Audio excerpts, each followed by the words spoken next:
অভয়াকাণ্ডের প্রতিবাদে এবিভিপির স্বাস্থ্য ভবন অভিযান ঘিরে ধুন্ধুমার সল্টলেক চত্বর।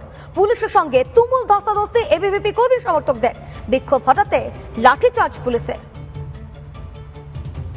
অখিল ভারতীয় বিদ্যার্থী পরিষদের স্বাস্থ্য ভবন অভিযানকে কেন্দ্র করে ধুধুমার সল্টলেকে।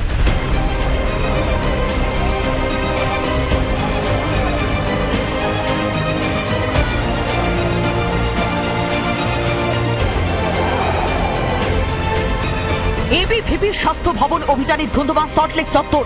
বিক্ষোভকারীদের সঙ্গে পুলিশের বচসা ব্যাপক ধস্তাধস্তি। সিটি সেন্টার থেকে স্বাস্থ্য ভবনের দিকে এগিয়ে যায় এবিভিপির মিছিল। ইন্দিরা ভবনের সামনে মিছিল আসতেই আটকায় পুলিশ। বিক্ষোভকারীদের আটকাতে তৈরি হয় ব্যারিকেড। ব্যারিকেড ভেঙে এগিয়ে যাওয়ার চেষ্টা করে এবিভিপির কর্মী সমর্থকরা। পুলিশের সঙ্গে শুরু হয় হাতাহাতি। বিক্ষোভ হঠাৎই লাঠিচার্জ করে পুলিশ। পুলিশের লাঠিচার্জ, ব্যারিকেড ভেঙে দিল আন্দোলনকারীরা। পুলিশের লাঠিচার্জ, সেই ছবি দেখতে পাচ্ছি আমরা। পুলিশের লাঠিচার্জ, দেখো তনয়া আন্দোলনকারীকে পুলিশ লাঠি উঁচিয়ে তারা করছেন। একের পর এক বিক্ষোভকারীকে আটক করতে শুরু করে পুলিশ।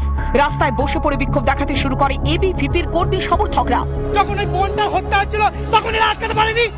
তখন এরা কোথায় ছিল? আমি জনগণকে প্রশ্ন করছি, এরা কোথায় ছিল? আপনারা দেখুন, আজকে আমাদের স্টুডেন্টরা যখন রাস্তায় নেমেছে তখন আপনারা আটকাবেন?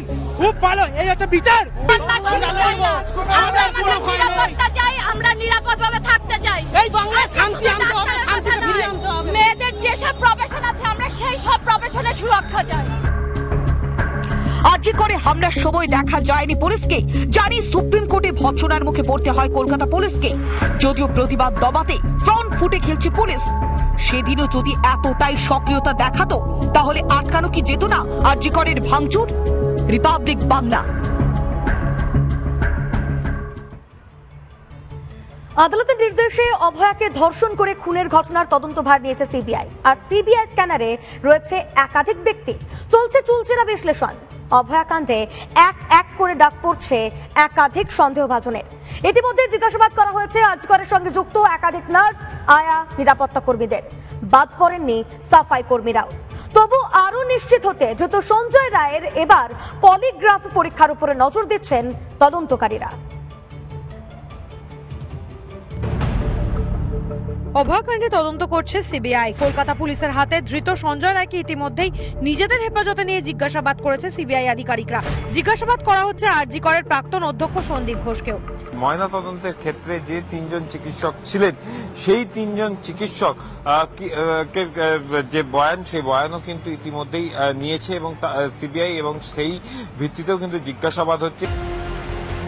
চেস্ট মেডিসিন বিভাগের 14 জনকে জিজ্ঞাসাবাদ টালা থানার ওসি ও আইও কেও। দফায় দফায় জিজ্ঞাসাবাদ প্রাক্তন অধ্যক্ষকে, জিজ্ঞাসাবাদ ওই বিভাগের সাফাই কর্মীকে, জেরা এসআই অনুপ দত্তকে। কলকাতা পুলিশ ওয়েলফেয়ার কমিটির প্রভাবশালী নেতা, স্ক্যানারে এখনো আরো অনেকেই। সিবিআই এর তদন্তকারীরা সঞ্জয়ের পলিগ্রাফ টেস্ট করে মূলত বেশ কিছু মিসিং লিংক সেইগুলো সম্বন্ধে বিস্তারিত জানতে চান। একাধিক ব্যক্তিকে জিজ্ঞাসাবাদ করা হলেও পলিগ্রাফ পরীক্ষা করার কথা ভাবছে সিবিআই। পলিগ্রাফের তালিকায় রয়েছে সন্দীপ ঘোষ ও সঞ্জয় রায়। কেউ মিথ্যা বলছেন নাকি বিভ্রান্ত করার চেষ্টা করছেন তা নিয়েই তদন্ত শুরু করেছে সিবিআই। যে মিসিং লিংক গুলো থাকছে সেই মিসিং লিংক গুলো নিয়েই কিন্তু সন্দীপ ঘোষকে জিজ্ঞাসাবাদ করা হচ্ছে। তার কারণ সন্দীপ ঘোষ একদম সকালের দিকে খবর পেয়েছিলেন অভয়ার মৃতদেহ পড়ে রয়েছে এই সেমিনার রুমে।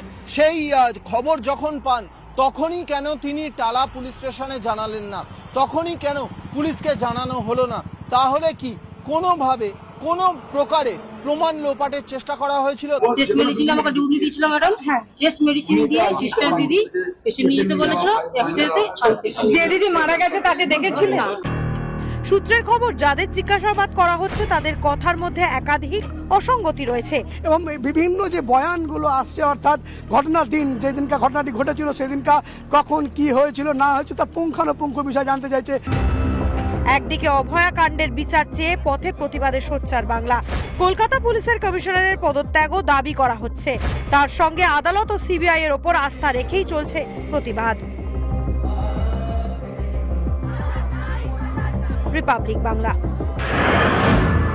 বক্সা ব্যাঘ্র প্রকল্প যে জঙ্গল, এই জঙ্গল লাগোয়া যে এই যে পানবাড়ি গ্রাম, এই যে পানবাড়ি গ্রাম, এবং এদিকে কিন্তু জঙ্গল, প্রায়শই কিন্তু এই জঙ্গল থেকে বন হাতির দল গ্রামে প্রবেশ করে গ্রামে কিন্তু ক্ষতিগ্রস্ত করছে এবং গ্রামের ফসল নষ্ট করছে, কারো বাড়ি নষ্ট করছে। এবং এই যে হাতির হানার থেকে গ্রামবাসীদের রক্ষা করতে একটি অভিনব উপায় অবলম্বন করলো কিন্তু বন দপ্তর থেকে। কিন্তু এই যে এইভাবে অন্য অন্য জায়গায় যেটা দেখা যায় যে জায়গায় এবং খুঁটি লাগিয়ে যে একটা ব্যাটারি চালিত সোলার যে ফেন্সিং দেওয়া হয়, কিন্তু এখানে অন্যরকম ভাবে একটা ফেন্সিং দেওয়া হয়েছে, যে এই ফেন্সিং তারগুলা কিন্তু সব ঝুলিয়ে দেওয়া হয়েছে, এভাবে ঝুলিয়ে দেওয়া হয়েছে ফেন্সিং তার। এবং এতে কিন্তু এই জঙ্গল থেকে এই গ্রামে যে গ্রামটি রয়েছে, এই গ্রামে যে হাতি যে প্রবেশ সেটা কিন্তু অনেক কমে গিয়েছে, প্রায় নেই বললেই চলে হাতির হানা। আলিপুরদুয়ার জেলার এই পানবাড়ির থেকে ক্যামেরা অজয়ের সঙ্গে চট্টোপাধ্যায়, রিপাবলিক বাংলা।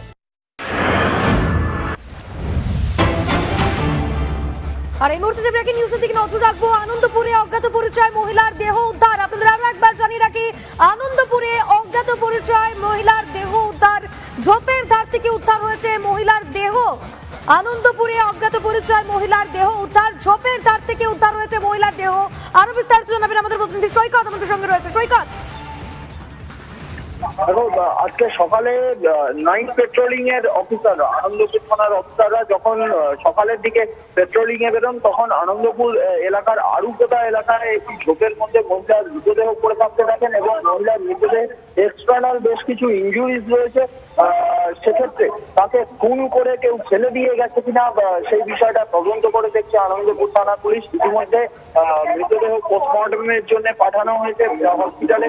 আনন্দপুর থানা এলাকার যে জায়গায় উদ্ধার হয়েছে সেই জায়গায় এবং আশপাশের সিসিটিভি গুলো চেক করে দেখছেন আনন্দপুর থানার তদন্তকারীরা। তবে সাত সকালে এরকম একটা ঘটনায় আনন্দপুর আরুকোটা এলাকায় রীতিমতো চাঞ্চল্যের সৃষ্টি হয়েছে। মহিলার শরীরে একাধিক আঘাতের চিহ্ন রয়েছে, এক্সটার্নাল ইনজুরিজ রয়েছে বলে জানা যাচ্ছে। ধন্যবাদ সৈকত। আর্থিক দুর্নীতি হয়েছে কিনা তার প্রত্যেকটা অ্যাসপেক্টস এবং অ্যাঙ্গেল খতিয়ে দেখার জন্য নবান্নের তরফ থেকে একটি কিন্তু সিট বা স্পেশাল ইনভেস্টিগেশন টিম গঠন করা হলো। সন্দীপকে বাঁচাতেই কি সিট হাতিয়ার? সোশ্যাল মিডিয়া সরব অমিত মালভিয়া।